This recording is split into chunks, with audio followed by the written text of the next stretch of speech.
Shalom bagi kita semua. Bapak, Ibu, saudara-saudari yang dikasihi Tuhan, perkenankanlah kami para pelanjamaat menyampaikan selamat datang, selamat beribadah bagi kita semua. Dan damai sejahtera Tuhan Allah kita menyertai kita sekalian. Biarlah melalui ibadah kita ini, nama Tuhan akan semakin kita muliakan. Marilah kita saat teduh sejenak.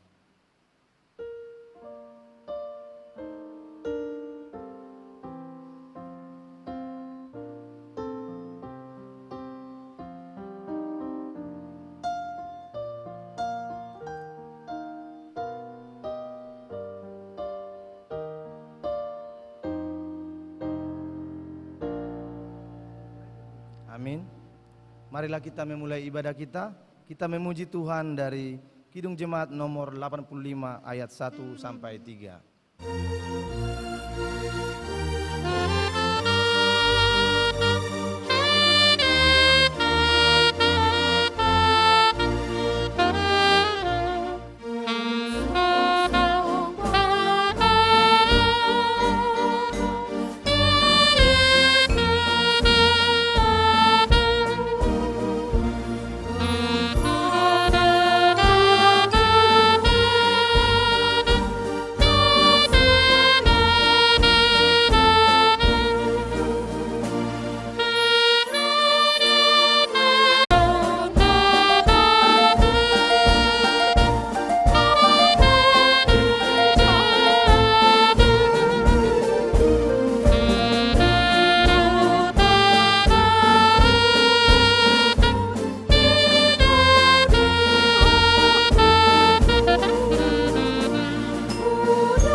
Di dalam nama Allah Bapa dan anaknya Tuhan Yesus Kristus dan Roh Kudus, Halik langit dan bumi.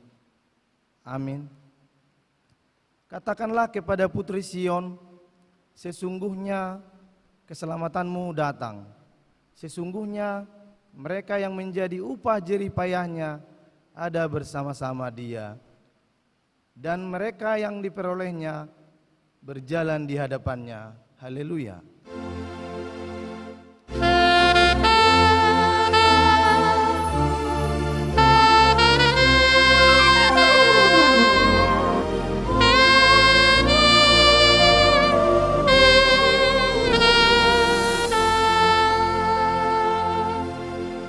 Kita berdoa.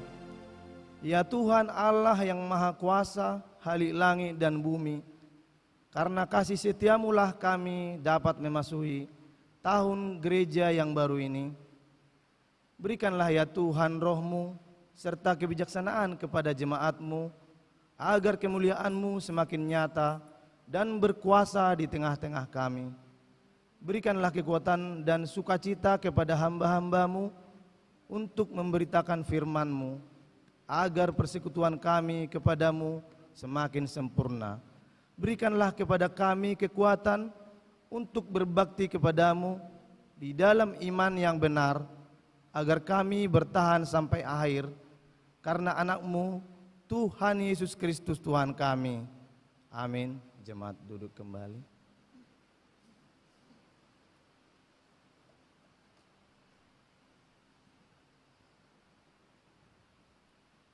Untuk menyambut pembacaan firman Tuhan, marilah kita bernyanyi dari Kidung Jemaat nomor 76 ayat 1 sampai 2.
Jemaat yang kami kasihi, marilah kita mendengarkan firman Tuhan sebagai pendahuluan khotbah pada Minggu Advent yang pertama hari ini, yang tertulis di dalam Matius 3 ayat yang pertama sampai ayat yang ke-12. Marilah kita membacanya secara bergantian. Beginilah firman Tuhan. Pada waktu itu tampillah Yohanes Pembaptis di padang gurun Yudea dan memberitakan, "Bertobatlah, sebab kerajaan sorga sudah dekat." Sesungguhnya dialah yang dimaksudkan Nabi Yesaya ketika ia berkata, "Ada suara orang yang berseru-seru di padang gurun, persiapkanlah jalan untuk Tuhan, luruskanlah jalan baginya." Yohanes memakai jubah bulu unta dan ikat pinggang kulit, dan makanannya belalang dan madu hutan. Maka datanglah kepadanya penduduk dari Yerusalem, dari seluruh Yudea, dan dari seluruh daerah sekitar Yordan. Lalu sambil mengaku dosanya, mereka dibaptis oleh Yohanes di sungai Yordan. Tetapi waktu ia melihat banyak orang Farisi dan orang Saduki datang untuk dibaptis, berkatalah ia kepada mereka, "Hai kamu keturunan ular beludak, siapakah yang mengatakan kepada kamu bahwa kamu dapat melarikan diri dari murka yang akan datang? Jadi hasilkanlah buah yang sesuai dengan pertobatan. Dan janganlah mengira bahwa kamu dapat berkata dalam hatimu, Abraham adalah bapa kami, karena aku berkata kepadamu, Allah dapat menjadikan anak-anak bagi Abraham dari batu-batu ini. Kapak sudah tersedia pada akar pohon, dan setiap pohon yang tidak menghasilkan buah yang baik pasti ditebang dan dibuang ke dalam api. Aku membaptis kamu dengan air sebagai tanda pertobatan, tetapi Ia yang datang kemudian daripadaku lebih berkuasa daripadaku, dan aku tidak layak melepaskan kasutnya. Ia akan membaptis kamu dengan Roh Kudus dan dengan api. Alat penampis sudah di tangannya. Ia akan membersihkan tempat pengirikannya dan mengumpulkan gandumnya ke dalam lumbung. Tetapi debu jerami itu akan dibakarnya dalam api yang tidak padamkan. Sampai demikian firman Tuhan. Berbahagialah setiap orang yang mendengarkan firman Tuhan, yang menghayati serta mengamalkannya. Amin. Untuk menyambut pembacaan pengakuan dosa, marilah kita puji Tuhan dari pelengkap Kidung Jemaat nomor 126 ayat 1 sampai 2.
Bapak, Ibu, saudara-saudari yang dikasihi Tuhan, marilah kita sejenak mengingat dan merenungkan segala dosa yang kita perbuat di hadapan Tuhan, yang telah menyakiti hati Tuhan, dan marilah kita memohon ampun kepada Tuhan. Marilah kita berdoa di dalam hati.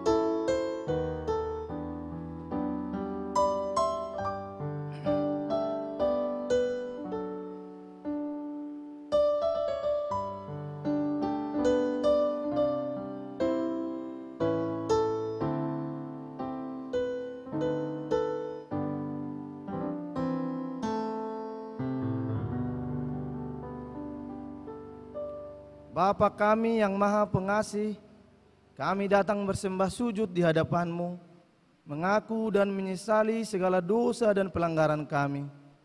Kasihanilah kami, ampunilah segala kejahatan dan dosa yang kami perbuat di hadapan-Mu, demi kasih anak-Mu Tuhan Yesus Kristus, yang telah mengorbankan dirinya untuk menebus kami. Amin. Janji Tuhan tentang pengampunan dosa. Demikianlah firman Tuhan yang mengasihi engkau. Biarpun gunung-gunung beranjak dan bukit-bukit bergoncang, tetapi kasih setiaku tiada akan beranjak daripadamu, dan perjanjian damaiku tiada akan tergoncang. Segala kemuliaan bagi Allah di tempat yang maha tinggi. Amin. Jemaat duduk kembali.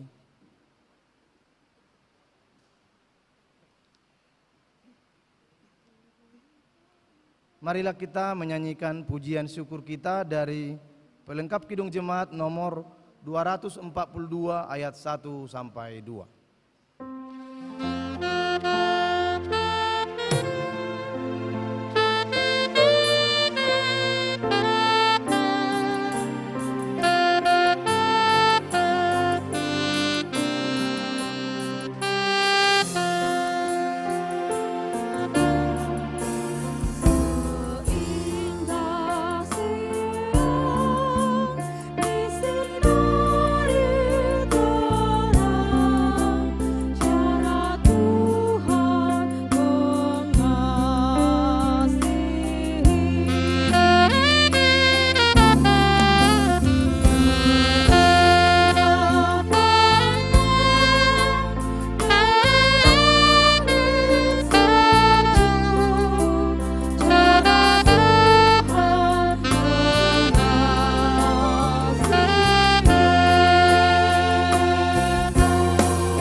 Jemaat yang kami kasihi, marilah kita mendengarkan firman Tuhan sebagai petunjuk hidup baru yang tertulis di dalam 1 Yohanes 4 ayat 20. Beginilah firman Tuhan. Jikalau seorang berkata, aku mengasihi Allah, dan ia membenci saudaranya, maka ia adalah pendusta. Karena barang siapa tidak mengasihi saudaranya yang dilihatnya, tidak mungkin mengasihi Allah yang tidak dilihatnya. Demikian firman Tuhan. Marilah kita berdoa memohon kekuatan daripada Tuhan. Ya Tuhan Allah Bapa kami, berilah kami kekuatan untuk melakukan yang sesuai dengan firman-Mu. Amin. Marilah kita menyanyikan pujian syukur kita dari Kidung Jemaat nomor 240A ayat 1 dan ayat 3.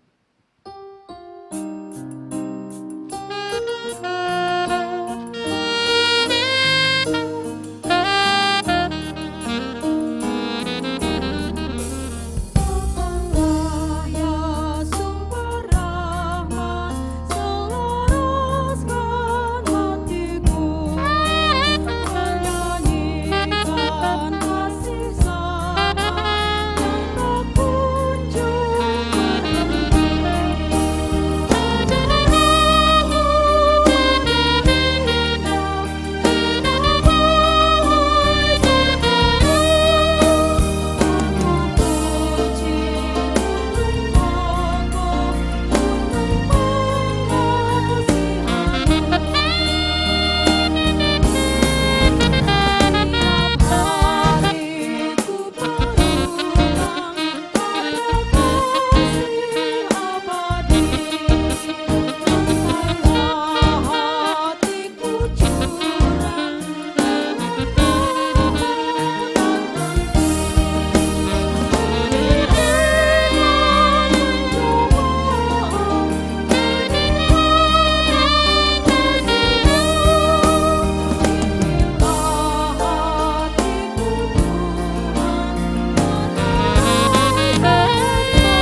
Jemaat yang kami kasihi, marilah kita bersaksi mengikrarkan pengakuan iman kita bersama jemaat pada segala abad di seluruh dunia. Marilah kita sama-sama mengucapkannya. Aku percaya kepada Allah Bapa yang Maha Kuasa, Khalik langit dan bumi. Aku percaya kepada Yesus Kristus, anaknya yang tunggal, Tuhan kita, yang dikandung daripada Roh Kudus, lahir dari anak darah Maria, yang menderita di bawah pemerintahan Pontius Pilatus, disalibkan, mati dan dikuburkan, turun ke dalam kerajaan maut. Pada hari yang ketiga, bangkit pula dari antara orang mati, naik ke surga, duduk di sebelah kanan Allah Bapa yang Maha Kuasa, dan akan datang dari sana untuk menghakimi orang yang hidup dan yang mati. Aku percaya kepada Roh Kudus, gereja yang kudus dan persekutuan orang kudus, pengampunan dosa, kebangkitan daging, dan hidup yang kekal. Amin. Jemaat duduk kembali.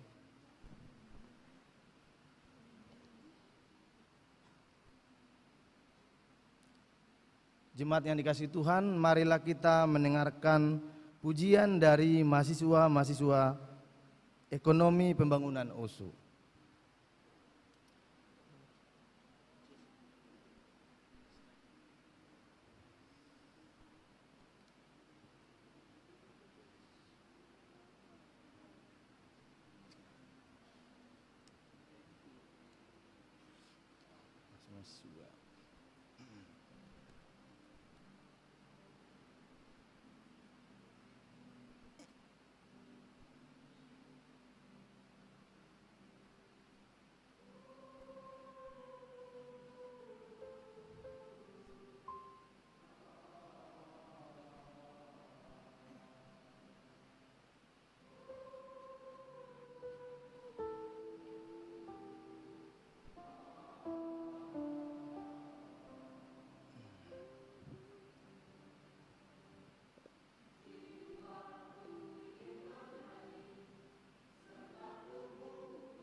Jemaat yang kami kasihi, kini tibalah saatnya kita mempersiapkan hati dan jiwa kita untuk mendengarkan sabda Tuhan. Marilah kita puji Tuhan dari Kidung Jemaat nomor 87 ayat 1 sampai 3.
Untuk firman Tuhan, mari kita bersatu dalam doa.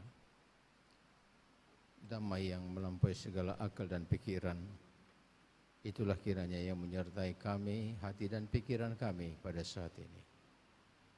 Bapa, berbicaralah lebih dari apa yang telah dipersiapkan hamba-Mu ini bersama dengan Tuhan.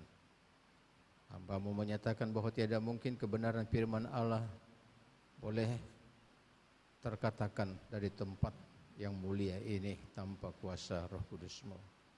Karena itu biarlah kuasa Roh-Mu yang kudus itu boleh menyertai hamba sepanjang hamba memberitakan firman-Mu ini.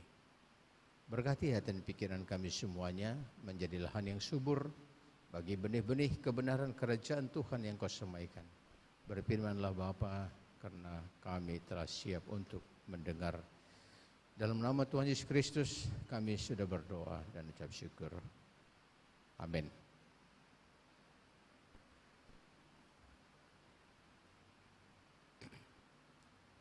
Bapak Ibu, saudara-saudara kekasih di dalam nama Tuhan Yesus Kristus, firman Tuhan, renungan kita pada kesempatan ini terambil dari Yesaya pasal 11 ayat 1 sampai 10. Marilah kita membaca secara responsoria.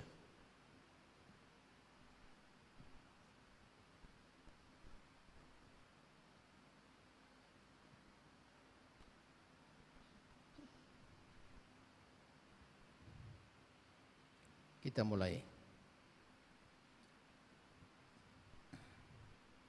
Suatu tunas akan keluar dari tunggul Isai, dan taruk yang akan tumbuh dari pangkalnya akan berbuah.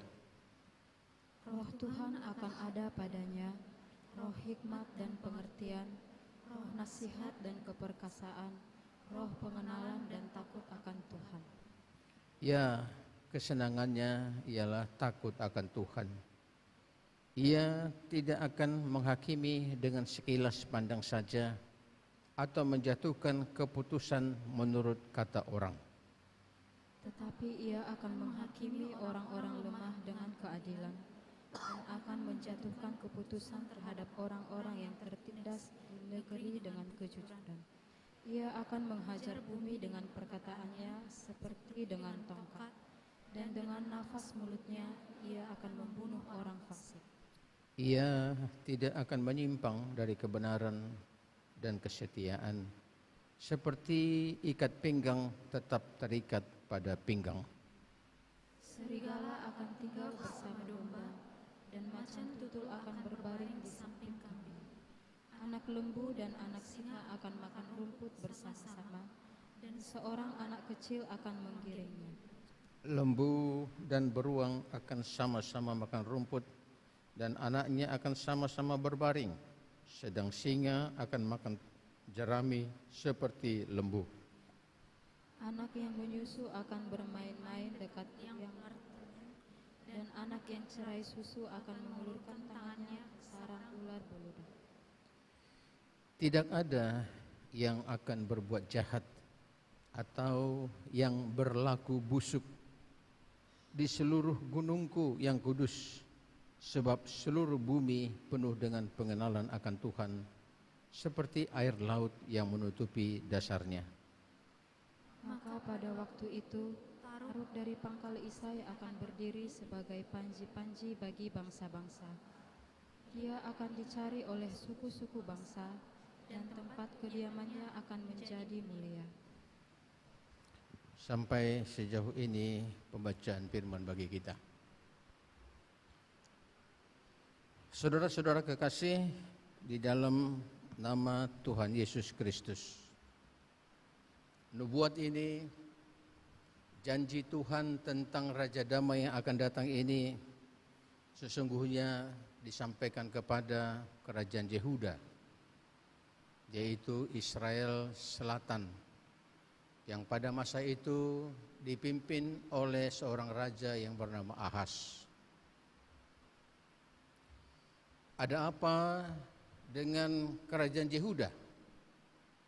Yehuda sedang dalam keadaan terpuruk.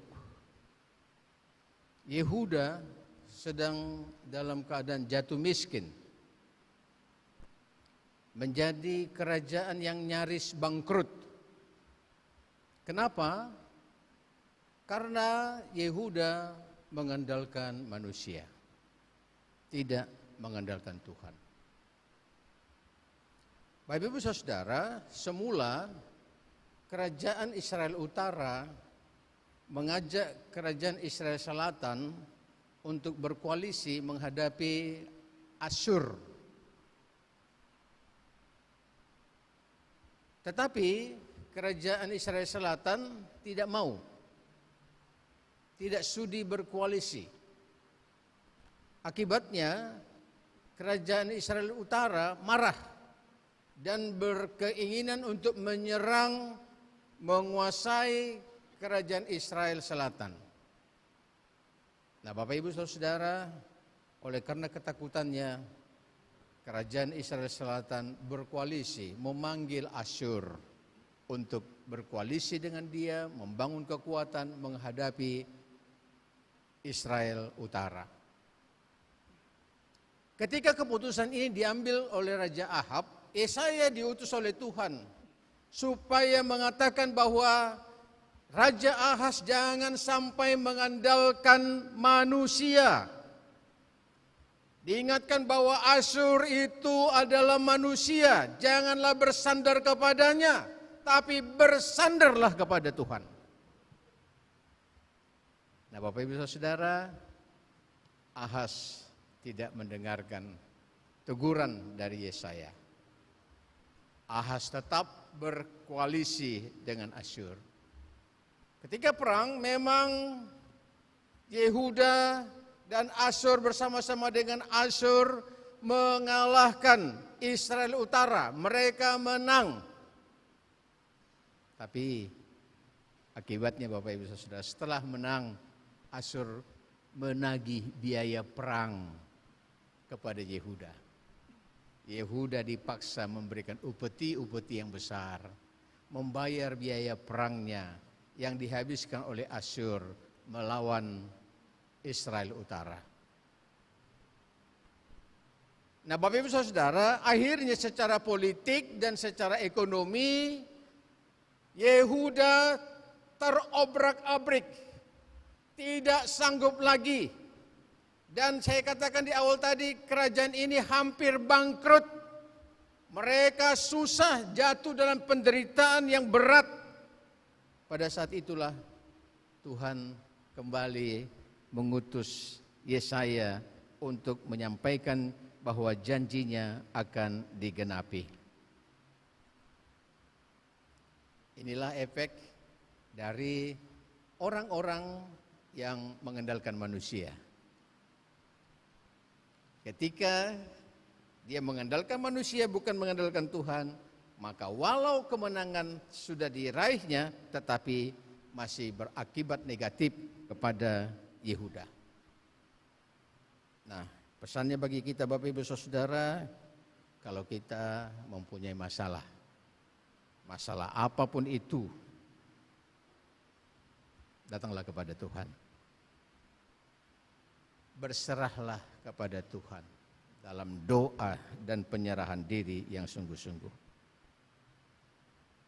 Nah, Bapak Ibu Saudara, secara hancur-hancuran Yesaya diutus untuk menyampaikan janji Tuhan, yakni harapan tentang akan datangnya Raja Damai. Di dalam Yesaya 9 ayat 5 dikatakan, ditanyakan siapakah sang Raja Damai itu? Pasal 11 pembacaan kita menyatakan bahwa Raja Damai itu adalah tunas yang keluar dari tunggul Isai. Raja Damai itu adalah sebuah tunas yang keluar, yang muncul dari tunggul Isai. Apa tunggul Bapak Ibu? Tunggul adalah pohon, batang pohon yang sudah ditumbang, lalu sebagian dari batang yang sama dengan tanah ini tertanam bersama dengan akar-akarnya, itulah tunggul. Tunggul ini menurut konteks kita telah teronggok ratusan tahun. Jadi tidak ada bayangan lagi kalau dari tunggul yang sudah lapuk, yang sudah busuk itu masih keluar tunas. Tidak ada bayangan. Tidak ada harapan lagi Bapak Ibu Saudara. Karena apa? Karena tunggul itu sudah dianggap busuk. Tidak mungkin lagi ada tunas yang tumbuh daripadanya. Tetapi Bapak Ibu Saudara, seperti slogan Qatar World Champion yang mengatakan, impossible is nothing. Ketidakmungkinan itu tidak ada. Tidak ada yang tidak mungkin. Dan itu benar. Masa bisa-bisanya Jepang mengalahkan Jerman? Bisa. Impossible is nothing. Ya. Semua dimungkinkan. Demikian juga bagi Tuhan, Bapak Ibu Saudara. Dari tunggul yang sudah teronggok seratusan tahun itu, yang tidak mungkin lagi keluar tunas daripadanya, bagi Tuhan tidak ada yang mustahil. Yesaya menyampaikan akan keluar tunas dari sana. Dari tunggul Isai akan keluar tunas. Dari cerita ini sampai tunasnya yang digenapi itu, yang muncul tadi itu lebih kurang 500-an tahun Bapak Ibu. 500-an tahunlah baru digenapi tunas yang tumbuh dari tunggul Isai itu Bapak Ibu. 500 tahun. Bagi Tuhan tidak ada yang mustahil. Bagi Tuhan nothing impossible. Maka muncullah tunas dari tunggul Isai itu. Siapa Isai? Isai adalah seorang yang saleh. Terkenal sekali kesalehannya, penyerahan dirinya, imannya kepada Tuhan. Di tengah-tengah bangsa Yehuda, Isai adalah seorang yang dikenal sebagai orang yang saleh. Isai inilah yang memperanakkan Daud. Dan dia tinggal di Bethlehem. Dia tinggal di Bethlehem, tempat kelahiran Yesus itu. Tempat tunas itu kelak bertumbuh dari sana. Nah, Bapak Ibu Saudara, tunas yang keluar dari tunggul Isai ini dinyatakan sebagai pribadi yang sangat komplit, yang sangat lengkap Bapak Ibu, yang sangat sempurna. Dikatakan bagaimana dari bacaan kita, ya, dia penuh dengan roh Tuhan. Roh Tuhan ada padanya.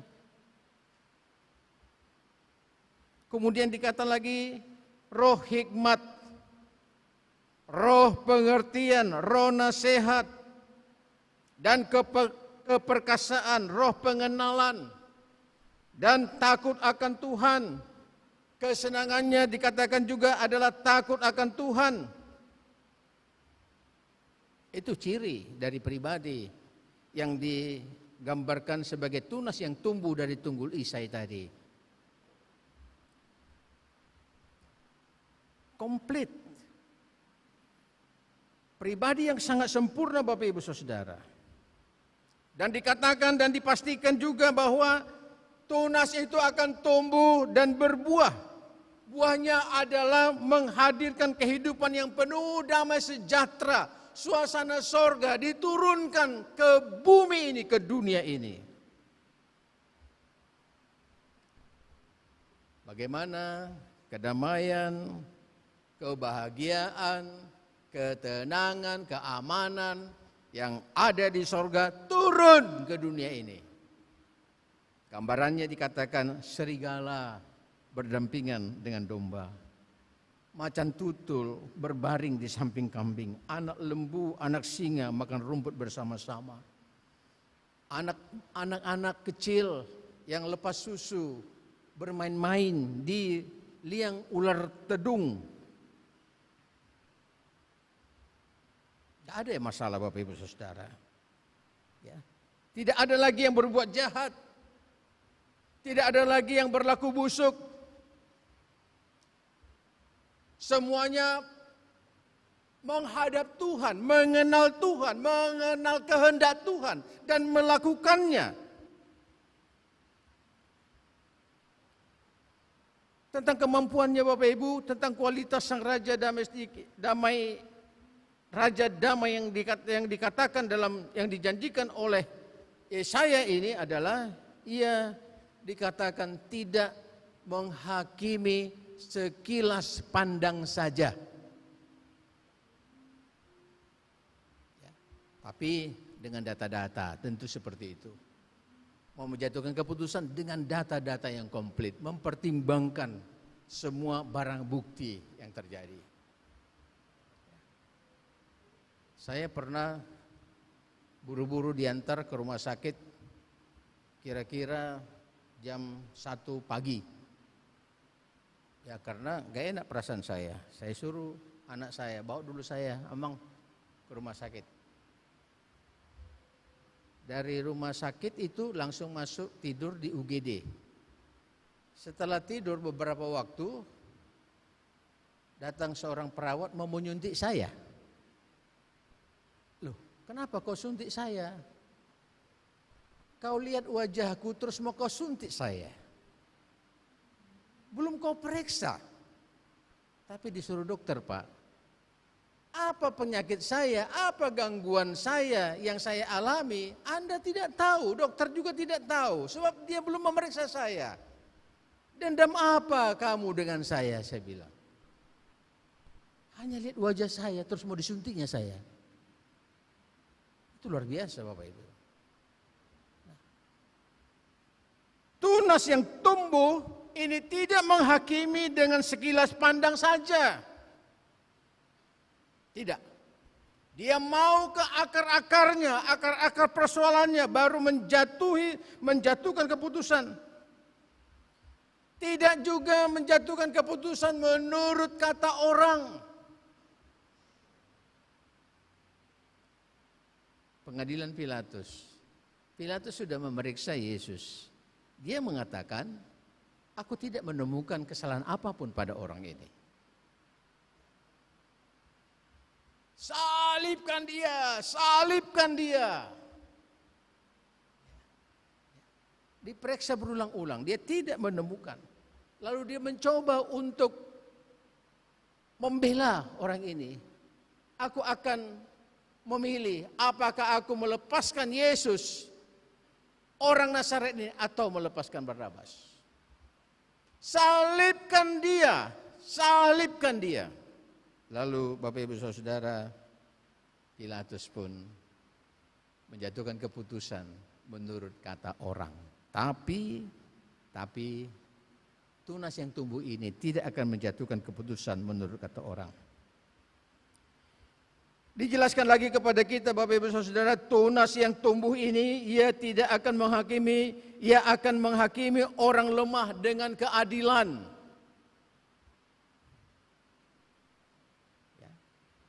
Biasanya hukum memihak kepada orang kuat.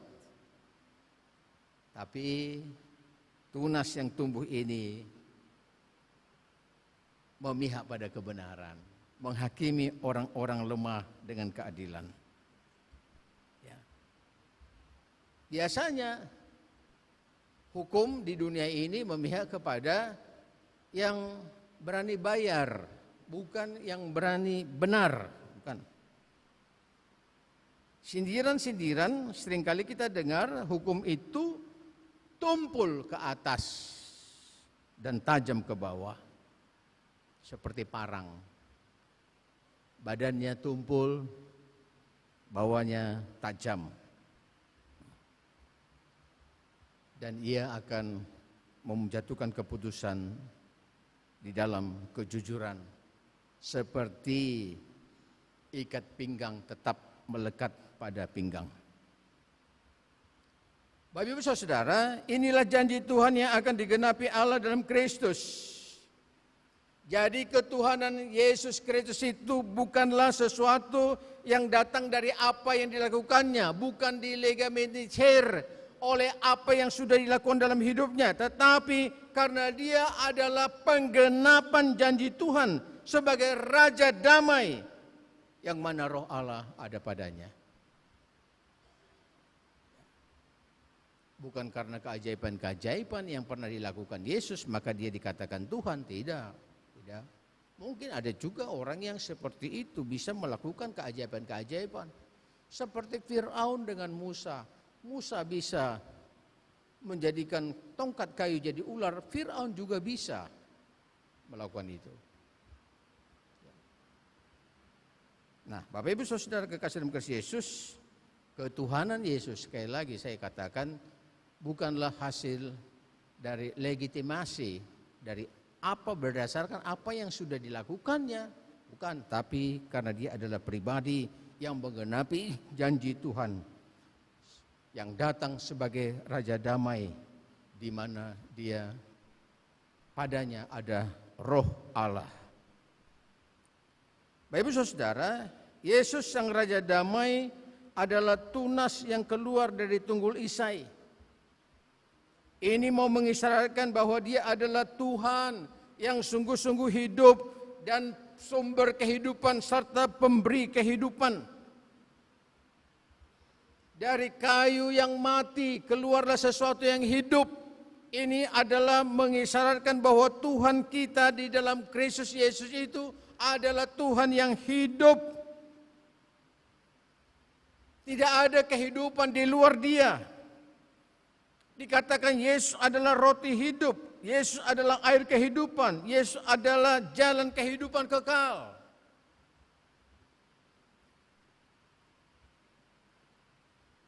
Yesus adalah sumber kehidupan. Maka dari itu Bapak Ibu Saudara, kalau kita mau memiliki hidup yang sesungguhnya, maka pertuhankanlah Yesus Kristus. Jadikanlah dia menjadi Tuhan dalam hidup kita.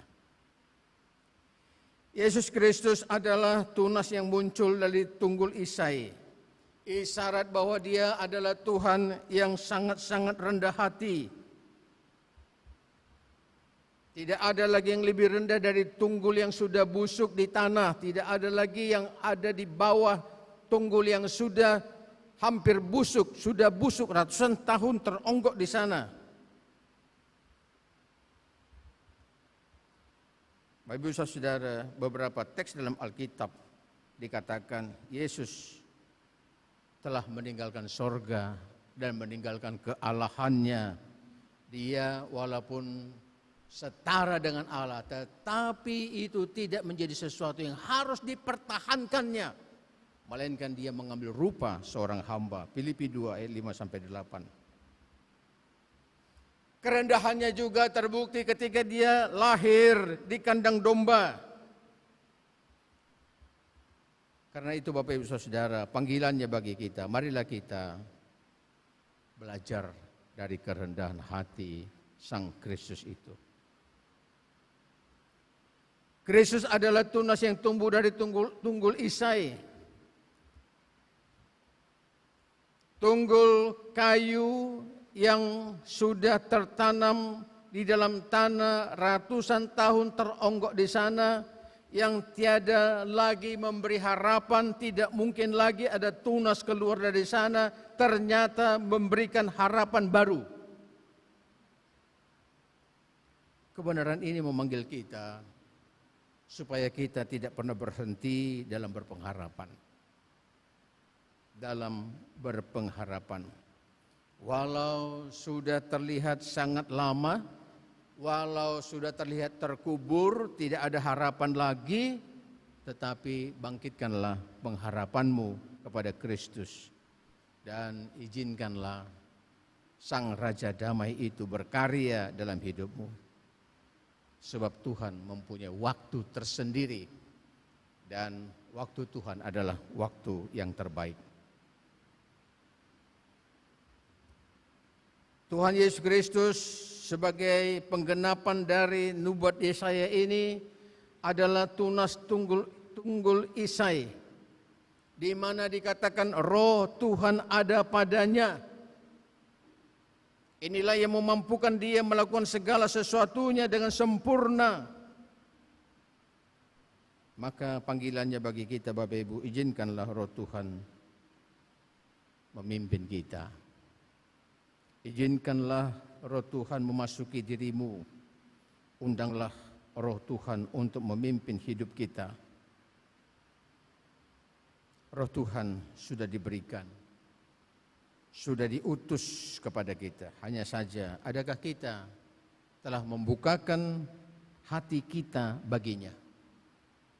Roh Tuhan itu, Bapak Ibu Saudara, sudah diutus, tetapi adakah kita bersedia dipimpinnya? Itu pertanyaannya. Roh Tuhan yang ada dalam diri kita inilah yang akan memampukan kita menjauhi sifat-sifat kedagingan kita, menjauhi kebiasaan-kebiasaan kita yang kontraproduktif untuk kehidupan. Roh Tuhan inilah yang akan memampukan kita melakukan hal-hal yang benar. Roh Tuhan inilah yang akan memimpin kita kepada kebenaran firman Tuhan. Roh Tuhan inilah yang memampukan kita untuk menciptakan suasana sorga di dalam kehidupan kita, di mana kita akan dimampukan menjadi sesama yang baik, menjadi sesama yang memberkati, tidak lagi menjadi manusia predator, tetapi menjadi saudara yang baik bagi saudara-saudara kita, bahkan menjadi seorang saudara yang rela berkorban. Bapak Ibu Saudara, serigala, macan, singa, ular yang selalu memangsa kambing, domba, ternak lainnya, sekarang mereka bersahabat, berteman, berbaring, tidur bersama-sama, bermain bersama, makan makanan yang sama, tidak lagi saling memangsa. Bapak Ibu Saudara, inilah pesan Minggu Advent pertama ini bagi kita. Selalulah berpengharapan kepada Kristus Sang Pemberi Hidup, sebab di dalam Yesus selalu ada harapan baru. Izinkanlah Roh Tuhan memimpin kehidupan kita, dan hiduplah dalam rendah hati, jadilah sesama yang baik. Inilah Bapak Ibu Saudara pesan Minggu Advent pertama bagi kita. Kiranya kita dapat menjadi pembawa damai seperti tunas yang tumbuh dari tunggul Isai itu, menjadi raja damai di dalam kehidupan ini. Amin, kita berdoa. Bapak Surgawi, terima kasih. Dalam Minggu Advent pertama yang kami rayakan pada saat ini, Engkau mengingatkan kami bahwa Engkau adalah Tuhan kami yang hidup. Segala harapan ada padamu. Kehidupan yang sesungguhnya ada pada Tuhan. Dan Kau ingatkan kami Bapa supaya kami bersedia membuka diri kami dipimpin oleh Roh Tuhan. Terima kasih Bapa. Biarlah Kau berkati kami, pimpinlah kami untuk menjadi sesama yang baik, menjadi sesama yang memberkati, menjadi sahabat yang baik, yang rela berkorban bagi saudara-saudara kami. Terima kasih Bapa. Dalam nama Tuhan Yesus Kristus kami sudah datang kepadamu dan mengucap syukur. Amin. Kita bernyanyi.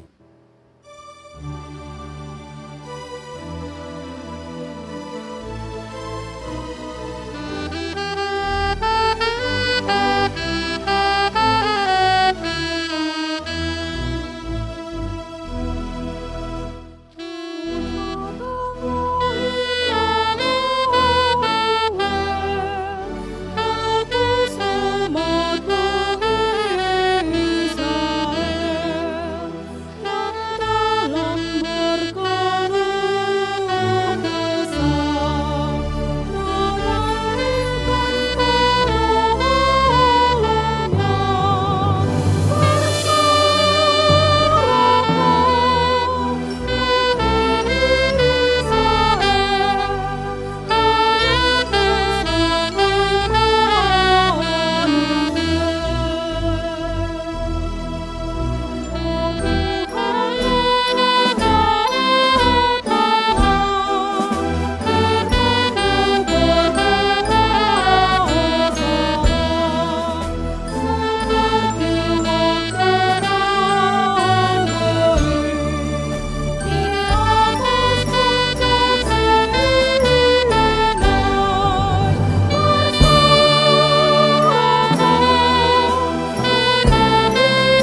berkesempatan untuk mengumpulkan persembahan kita.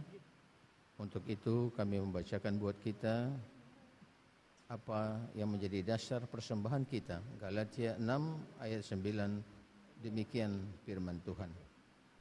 Janganlah kita jemu-jemu berbuat baik, karena apabila sudah datang waktunya, kita akan menuai jika kita tidak menjadi lemah.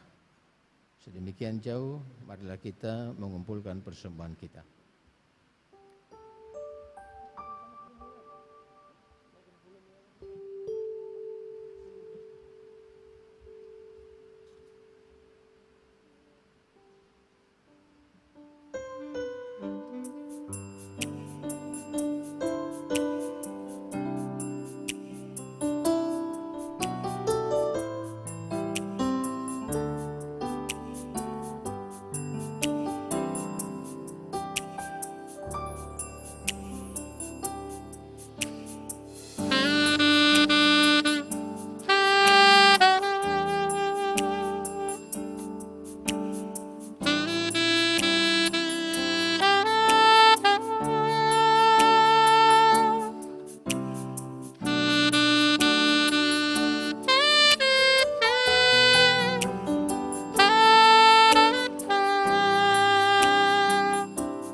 Kita berdoa menyampaikan persembahan kita kepada Tuhan.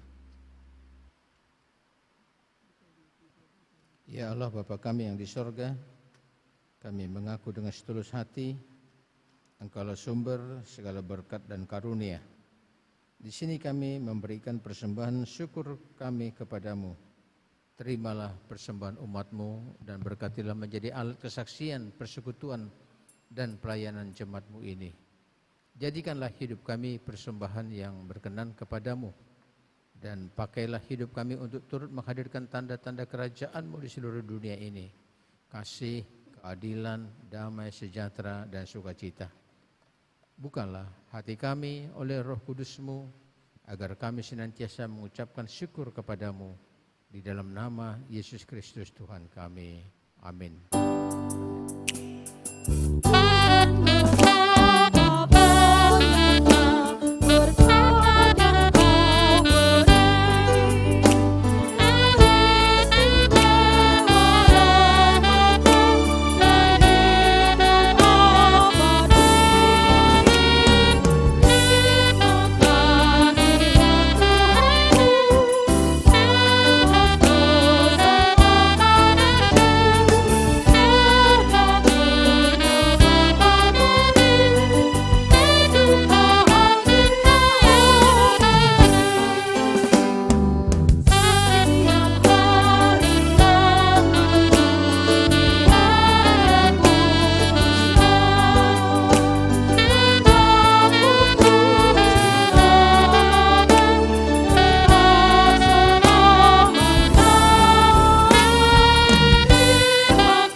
Dikuduskanlah nama-Mu, datanglah kerajaan-Mu, jadilah kehendak-Mu di bumi seperti di sorga.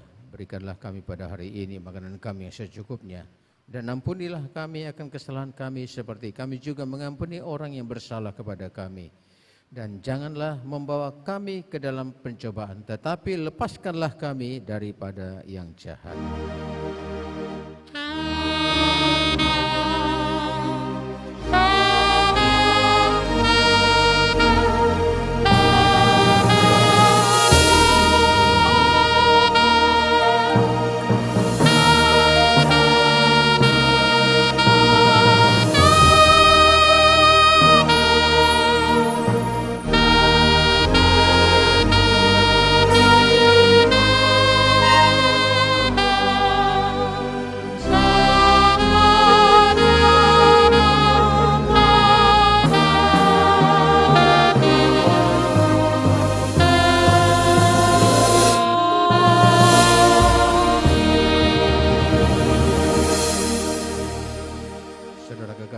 Arahkanlah hati dan pikiranmu ke hadiratnya, dan terimalah berkat daripada Tuhan Allah kita.